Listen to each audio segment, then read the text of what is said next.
प्रभु यीशु मसीह के मधुर एवं प्रिय नाम में आप सबों को जय मसीह की।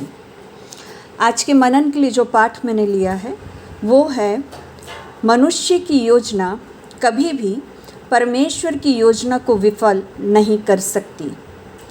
मनुष्य की योजना परमेश्वर की योजना को कभी भी विफल नहीं कर सकती।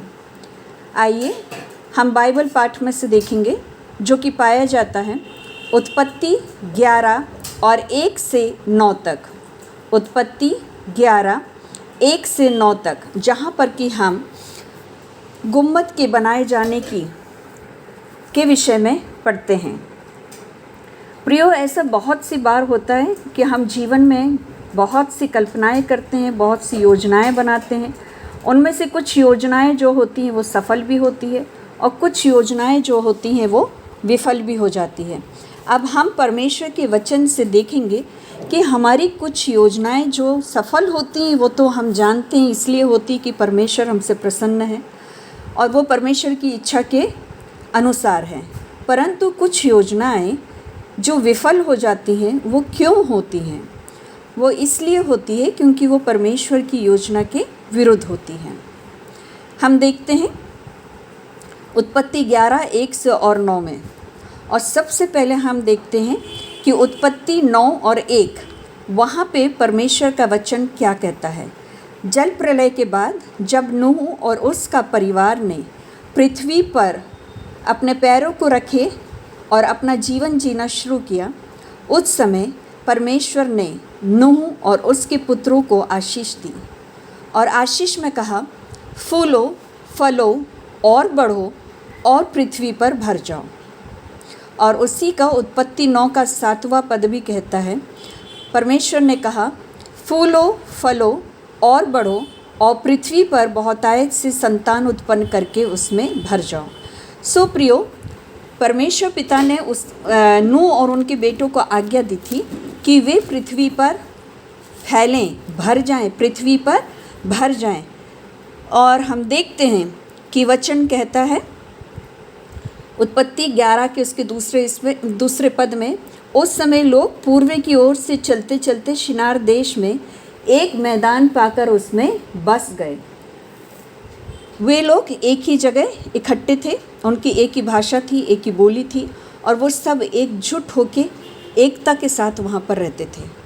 परंतु परमेश्वर ने उन्हें क्या आज्ञा दी थी, इस बात को हमें ध्यान में रखना है कि उन्हें कहा गया था कि तुम संतान उत्पत्ति करके पूरी पृथ्वी पर भर जाओ, फूलो फलो बढ़ो और पृथ्वी पर बहुतायत से संतान उत्पन्न करके भर जाओ। परंतु वे लोग क्या कर रहे थे कि वे सब एक साथ एक ही जगह में रह रहे थे। और फिर हम देखते हैं कि परमेश्वर का वचन कहता है 3 पद में, तब वे आपस में कहने लगे, आओ हम ईंटें बना के भली भांति आग में पकाएं और उन्हें पत्थर के स्थान पर ईंट से और चूने के स्थान पर मिट्टी के गारे का काम किया। फिर उन्होंने कहा, आओ हम एक नगर और एक गुम्मट बना लें जिसकी चोटी आकाश से बातें करें।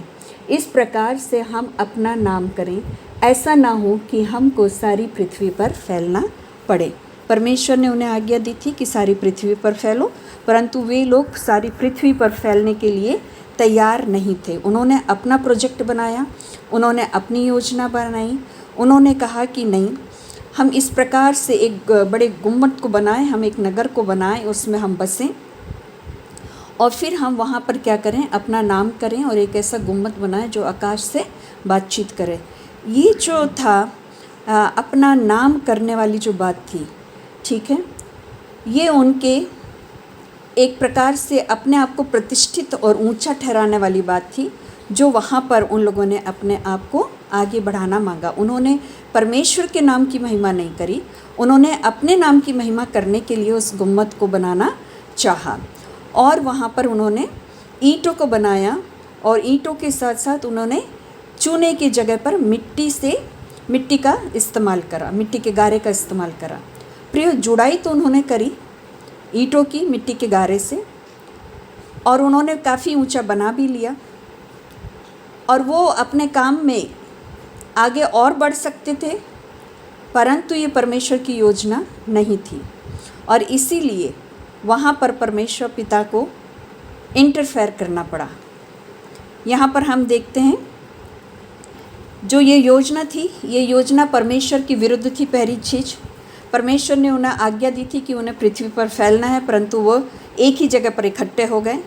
दूसरी बात, गुम्मद बनाने के लिए उन लोगों ने परमेश्वर से आज्ञा नहीं ली, परमेश्वर से प्रार्थना नहीं करा।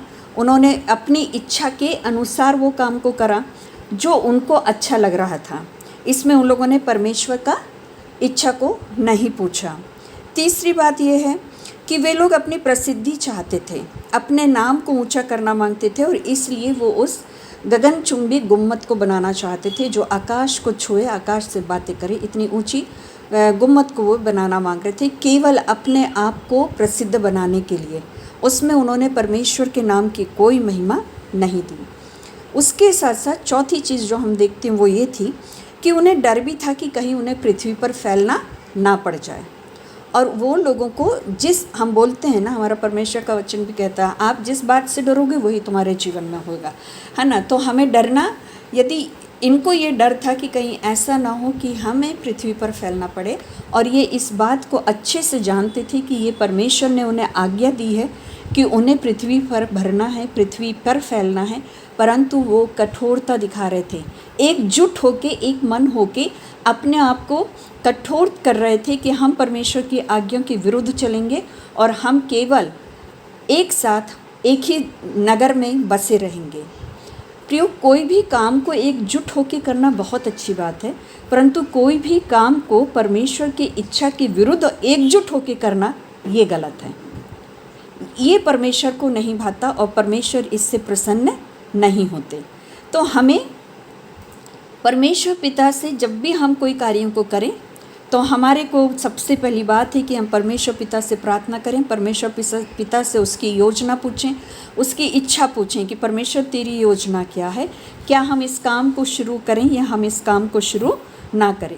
और हम अपने नाम को प्रसिद्ध करने के लिए, अपने आप को प्रसिद्ध करने के लिए कोई काम ना करें, बल्कि हम जो भी काम करें उसके द्वारा परमेश्वर को महिमा मिलने पाए और परमेश्वर को हम ऊंचा रखने वाले हो सकें। पहले परमेश्वर, उसके बाद हम नहीं, परंतु परमेश्वर, परमेश्वर पुत्र, परमेश्वर पिता, परमेश्वर पवित्र आत्मा, हम इन्हें परमेश्वर को हम ऊंचा उठाएं, ना कि अपने आप को ऊंचा उठाएं।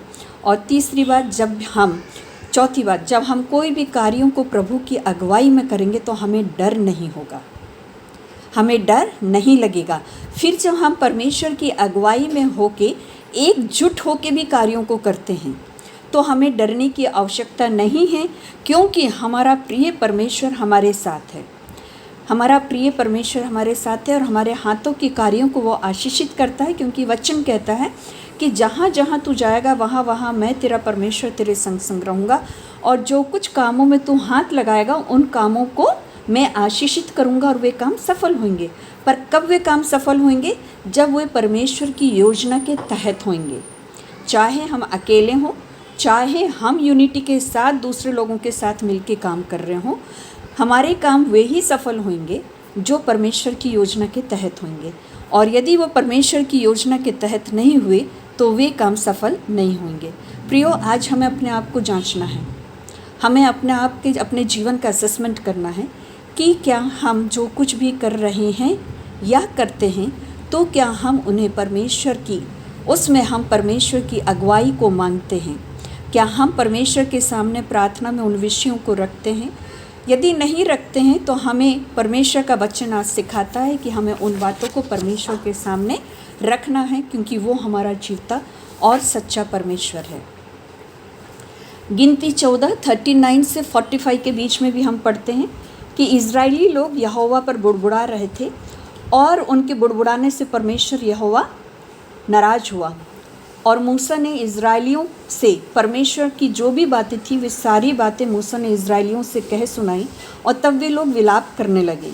और विलाप करने के बाद सुबेरे उठकर वे पहाड़ की चोटी पर चढ़ने लगे। प्रियो, वहाँ पर भी मूसा ने उन्हें रोका और बोला कि तुम पहाड़ की चोटी पर मत चढ़ो, क्योंकि कनानी और अमालेकी तुम्हें मार सकते हैं। परंतु उन लोगों ने परमेश्वर की योजना को, मूसा की बात को नहीं सुना और परमेश्वर की योजना के विपरीत वे लोग गए, और वहाँ पर जब वे लोग चढ़ते हैं तो वे लोग मारे जाते हैं। प्रियो, जो काम की आज्ञा परमेश्वर ने नहीं दी है, उन कार्यों को हमें अपने जीवन में नहीं करना है। ये परमेश्वर हमें बताता है। यदि हम जिद करते हैं और अपनी जिद के कारण कोई कार्यों को करेंगे, जैसे यहाँ पर इजरायली लोग अपनी जिद के कारण पहाड़ पे चढ़ गए और फिर अमालेकियों के द्वारा मारे गए, कनानी लोगों के द्वारा मारे गए, तो हमें ऐसे कोई भी कामों को नहीं करना है जिससे कि हमारा नाश हो या हमारे को कहीं ना कहीं प्रॉब्लम पड़े, तो या हम प्रॉब्लम में पड़ जाएं। तो हमें हर बात में परमेश्वर से परमेश्वर की इच्छा को पूछना है, परमेश्वर की आज्ञाओं को मानना है, और जो परमेश्वर हमसे बोले हमें उन्हीं कार्यों को करना है। 5वें और 6वें पद में हम देखते हैं, जब वे लोग नगर व गुम्मद बनाने लगे तो यहोवा उतर आया और उन्हें देखने के लिए। तब यहोवा ने देखा कि एक ही दल है और एक ही भाषा है, और जो काम वे कर रहे हैं उसे वे लोग पूरी रीति से कर भी सकते, उनके लिए कोई भी बात अनहोनी नहीं होगी। हम यहाँ पर देखते हैं, जब हम कोई भी कार्यों को करते तो हमारा परमेश्वर स्वर्ग से उतर आता है। प्रियो, ऐसे हमारे जीवन में 7 दरवाजे होते हैं, 7 डोर्स हैं, जिसके के द्वारा हम संसारिक बातों को अपने जीवन में ले सकते हैं या आत्मिक बातों को अपने जीवन में ले सकते हैं।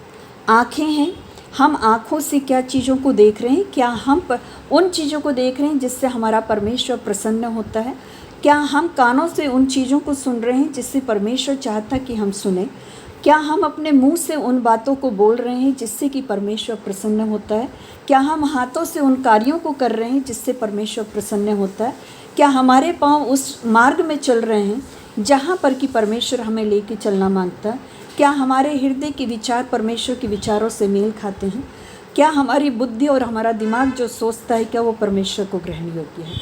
ये 7 दरवाजे हैं जिनके के द्वारा हम परमेश्वर की बातों को अपने जीवन में ले सकते हैं या फिर हम सांसारिक बातों को अपने जीवन में ले सकते हैं। हमें देखना है कि हम जो कुछ भी करते हैं अपनी आँखों से, कान से, मुंह से, हाथ से, पाँव से, मन से और दिमाग से, परमेश्वर इन्हें देखता है, परमेश्वर हमें जांचता है। तो हमें हर एक समय, हर पल इस बात का अपने जीवन में ध्यान रखना है कि क्या जो कुछ हम कर रहे हैं उससे परमेश्वर प्रसन्न है या परमेश्वर प्रसन्न नहीं है। क्या हमारी देह, प्राण और आत्मा के द्वारा परमेश्वर को महिमा मिल रही है या फिर हमारी देह, प्राण और आत्मा के द्वारा शैतान को महिमा मिल रही है। तो हमें इन बातों को समझने की आवश्यकता है। फिर हम देखते हैं 7वें पद में, इसलिए फिर परमेश्वर यहोवा ने कहा, आओ हम उतर के उनकी भाषा में गड़बड़ी डालें कि वे एक दूसरे की बोली को ना समझ सकें। और प्रियो, वहाँ पर परमेश्वर पिता ने और पुत्र प्रभु यीशु मसीह ने और पवित्र आत्मा ने, तीनों वहाँ उतरे। परमेश्वर पिता, परमेश्वर पुत्र, परमेश्वर पवित्र आत्मा, तीनों उतरे। उन्होंने उन कामों को देखा और फिर परमेश्वर पिता ने वहाँ कहा कि हम इनकी भाषा में गड़बड़ी डालते हैं ताकि ये एक दूसरे की बातों को समझ ना सकें और फिर एक दूसरे के से बात ना कर सके, और वो जो गुम्मत उन लोग बना रहे थे वो गुम्मत को वो लोग ना बना सकें। प्रियो, जो कार्य परमेश्वर की इच्छा के विरुद्ध होता है वो कार्य परमेश्वर उन कार्यों में रुकावट डालता है, और जब वो कार्य में रुकावट डालता भी है तो भी परमेश्वर अपनी ही इच्छा को पूरी करता है। क्यों? क्योंकि वहाँ पर परमेश्वर ने गुम्मत के कामों को तो रोक दिया और फिर परमेश्वर का वचन कहता है कि वे लोग सब अलग अलग हो गए। जिसको जो भाषा समझ में आई उन लोगों ने अपने अपने दल बनाए और पृथ्वी पर वे लोग फैल गए। अर्थात परमेश्वर ने जो उन्हें आज्ञा दी थी कि पृथ्वी पर भर जाओ, उस कार्य को परमेश्वर ने अपनी योजना के तहत पूरा करवाया। उन कार्यों को परमेश्वर ने अपने अनुसार पूरा करवाया।